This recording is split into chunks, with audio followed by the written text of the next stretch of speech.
সবাই কেমন আছো? আশা করি যে যেখান থেকে আমার ভিডিওটা দেখছো সবাই খুব ভালো আছো, সুস্থ আছো, সাবধানে আছো।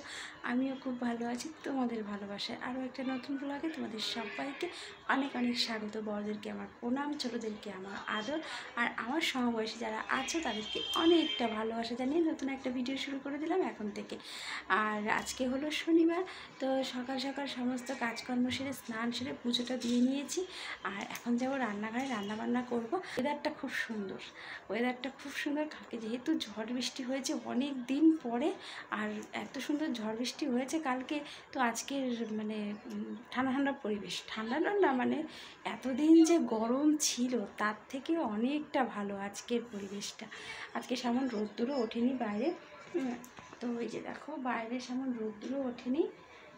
ওয়েদারটা মেঘলা মেঘলা, রোদ্দুর ওঠেনি, খুব সুন্দর পরিবেশ। মানে একটা পাখাতেই হয়ে যাচ্ছে, আর রাতের পাখার হাওয়াটাও গায়ে লাগছে। আর এই কটা দিন উপরের পাখা চালানোর নামেই হাওয়া লাগতো না গায়ে, এত গরম ছিল। পাখার তলে বসেও ঘেমে যাচ্ছে, এত গরম ছিল। সেখানে যথেষ্ট ভালো আজকের ওয়েদারটা। আর আর আজকে শনিবার, আজকে নিরামিষ, তো তার মধ্যেও আজকে আমার বাংলাদেশ থেকে যে দাদা এসেছে সেই দাদাটা আজকে আমাদের বাড়িতে আসবে। সাথে আমার পিসেমশাই এসছে মেদিনীপুর থেকে, আমার ছোটো পিসি থাকে মেদিনীপুর, সেখান থেকে পিসেমশাই এসছে বেড়াতে। তো পিসেমশাই, বাবা আর দাদা তিনজনে আজকে আমাদের বাড়িতে আসবে, দুপুরবেলা খাওয়া দাওয়া করবে। তো দেখো মানে শনিবার আমার শাশুড়ি মাকে দেখেছি সেই বিয়ের পর থেকেই কখনো শনিবার সোমবার মাছ খায়নি, কোনো দিনও না। সে যত বড়ই আত্মীয় স্বজন যাই আসুক না কেন কখনো খায়নি। তো এই কারণে শনিবার সোমবার করে আসলে না আমাদের বাড়িতে কেউ, আমার ভীষণ খারাপ লাগে।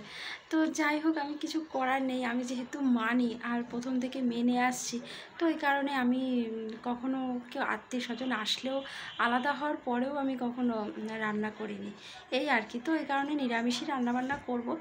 দুপুরবেলা এসে খাবে, তো সকালে আগে টিফিনটা করে নিয়ে তারপরে দুপুরে রান্নাবান্না করব। আস্তে আস্তে তো দেরিই হবে বাবা বলেছে।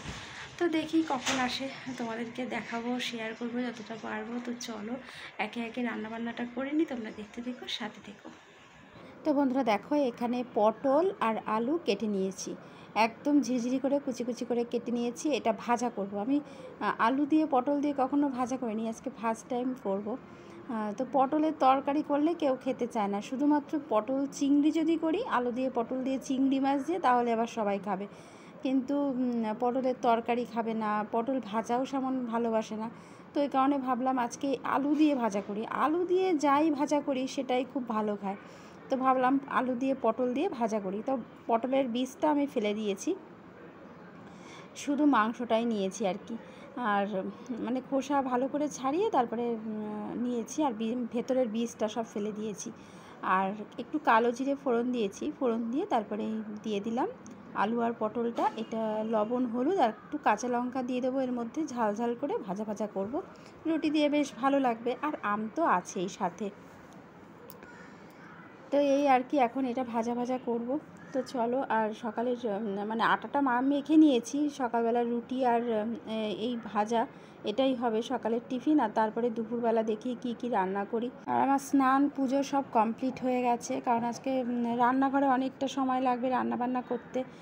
নিরামিষ হোক বা আমিষ হোক, রান্না করতে মানে প্রচুর সময় লাগে। তারপরে একটা লোকজন আসলে তো দেখবে, আর মানে রান্নাঘর থেকে বেরোনোই হয় না। তো এই কারণে সব ওই দিকের কাজকর্ম সব হয়ে গেছে, এখন এই রান্নাঘরের কাজকর্ম সব বাকি। তো যাই হোক, তোমাদের সাথে কথা বলতে বলতে দেখো ভাজাটা হয়ে গেছে, আর এখন রুটিটা ভেজে নেব।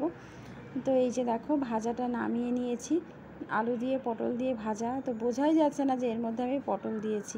আর এই তো রুটিও ভাজা হয়ে গেছে, এখন সোনা, জিয়া, হাজব্যান্ড, আমি নিজেও খেয়ে নেব। আর এই যে দেখো রুটি করার পরে জায়গাটা পুরো নোংরা হয়ে গেছে, পরিষ্কার করব।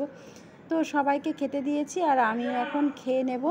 তো চলো তোমরা দেখতে থেকো, সাথে থেকো। আর একটু আম কেটে দিয়েছি সবাইকে, আমি নিজেও নিয়েছি।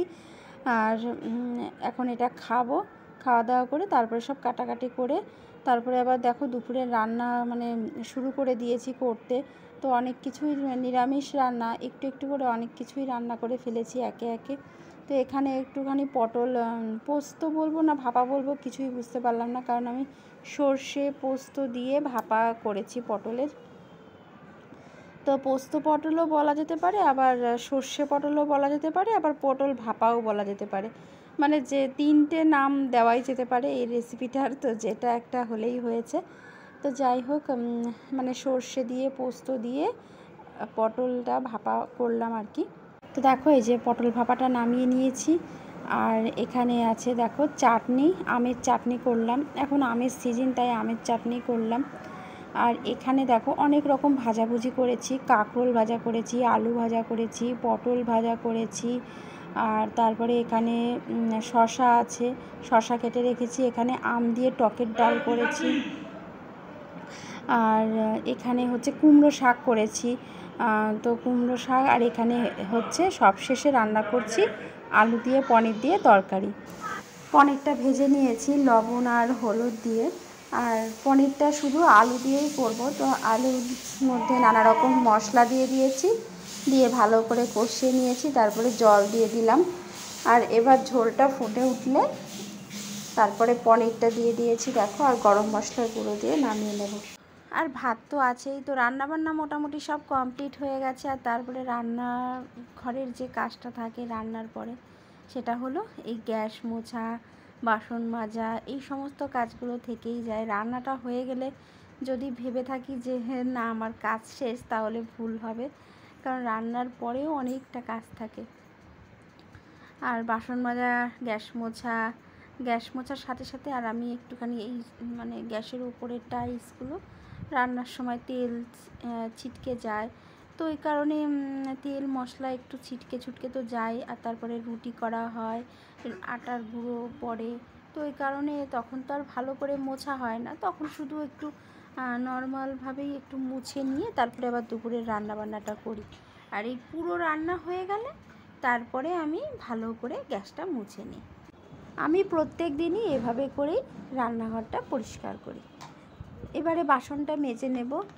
আর সোনাজিয়া স্নান হয়ে গেছে, আর এখন অনেকটাই বেলা হয়ে গেছে। বাবাকে ফোন করেছিলাম, বাবারাও মানে ট্রেনে আছে, একটু পরেই চলে আসবে। তো এখন আমি একটু শরবত করে রাখবো, দাদারা আসলে যাতে করে দিতে পারি। এই গরমের থেকে আসছে, তো আসলে পরে শরবতটা দেব, তার জন্য এই বাসন কুসনটা মেজে শরবত করে রাখবো, শরবত করে ফ্রিজে রেখে দেবো, তাতে করে ঠান্ডা ঠান্ডা শরবতটা দিতে পারবো আসলে পরে।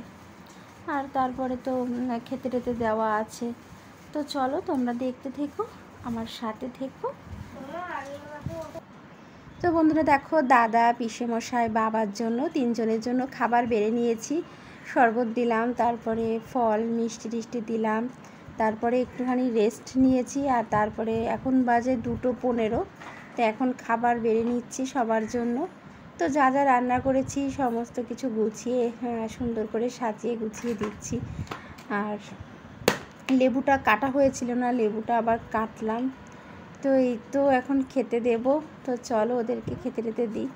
আর তোমাদেরকে দেখাই, এই যে দেখো 3জনে একসাথেই বসেছে, বাবা, পিসেমশাই আর তারপরে হচ্ছে আমার দাদা। তো 3জনকেই খেতে টেতে দিচ্ছি আর কি। তো চলো, আর সোনাজি আর খাওয়া হয়ে গেছে, ওরা টিভি দেখছে এখন বসে বসে। তো বন্ধুরা সবারই খাওয়া দাওয়া হয়ে গেছে। আর খাওয়া দাওয়া করার পরে ভাবলাম এই বাবা দাদা এই যে আম লিচু নিয়ে এসেছে, তো এইগুলো একটু কেটে দিই এখন। তো খাওয়া দাওয়ার পরে একটু খাক, আর তারপরে আবার বাড়ি চলে যাবে বলছে। কতবার বললাম থাকতে, কিন্তু থাকবে না। তো এখন এগুলো একটু কেটে দিই, চলো। গুড ইভিনিং বন্ধুরা। তো দুপুরবেলা খাওয়া দাওয়া করে একটু ঘুমিয়েছিলাম, তারপরে এই উঠে আসলাম ছাদে। না, উঠে ঘর বারান্দাটা ঝাড় দিয়েছি। আমি আবার একটু বিকাল করে ঘর বারান্দাটা ঝাড় দিই, তো ঝাড় দিলাম। তারপরে সোনার আন্টি পড়াতে এসছে, ও আজকে বিকালে আসবে, তো একদিন ছুটি করেছিল, তো তার জন্য আজকে মানে পড়াতে এসছে আর কি। তো এই কারণে পড়াচ্ছে, আর আমি জিয়াকে নিয়ে ছাদে আসলাম। এখন এই গাছগুলোতে জল দেব। তো গাছগুলো দেখছি গোড়াগুলো সব ভেজাই রয়েছে, কালকে প্রথমত বৃষ্টি হয়েছে, আর সকালবেলা হাজব্যান্ড জল দিয়েছে, তো এই কারণে গাছের গোড়াগুলো দেখছি ভিজেই রয়েছে। তো দেখি জল দেওয়ার হলে দেবো, আর না হলে দেবো না, ঠিক আছে। আর জিয়া খেলা করছে বসে বসে একা একা, আর কি খেলবে, দিদি নেই। তো বলছিল পার্কে যাবে, তো আমি বলছি দিদিকে পড়াতে এসছে, কালকে একেবারে দুজনকে নিয়ে পার্কে নিয়ে যাব। তো জিয়া বলছে মা আমাকে নিয়ে চলো, আমাকে নিয়ে চলো। আমি বলছি না, দিদিকে পড়াতে এসছে, দিদিকে নিয়ে যাব না, তোকে নিয়ে যাব। দিদি আবার পড়ে উঠে আন্টির সামনে তো কিছু বলবে না, আন্টি চলে গেলে আমাকে বলবে তুমি বোনকে নিয়ে গেলে আমাকে নিলে না। তো তার জন্য কালকেই যাব আর কি। তো এই আর কি, তো চলো। যাব। আমি নিয়ে যাই না পার্কে, আজকে যাওনি তো, কালকে নিয়ে যাব। তো বলেছি তো কালকে নিয়ে যাব। হ্যাঁ সত্যিকারে নিয়ে যাব। তো চলো তোমাদের সাথে আবার পরে দেখা হবে, তোমরা দেখতে থেকো, সাথে দেখো। তো বন্ধুরা আবার অনেকক্ষণ বাদে এসেছি, এখন বেজে গেছে 8টা। দেখো জিয়া পড়াশোনা করছে, ওকে আজকে ইংরাজি লিখতে দিয়েছি, ইংরাজি লিখছে, সুন্দর করে লিখবে।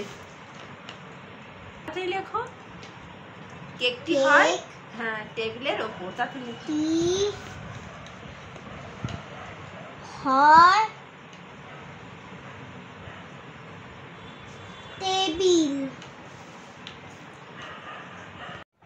সোনা জিয়া দুজনে পড়ছে। আর এখন অনেকটা রাত হয়ে গেছে, এখন বেজে গেছে 8টা।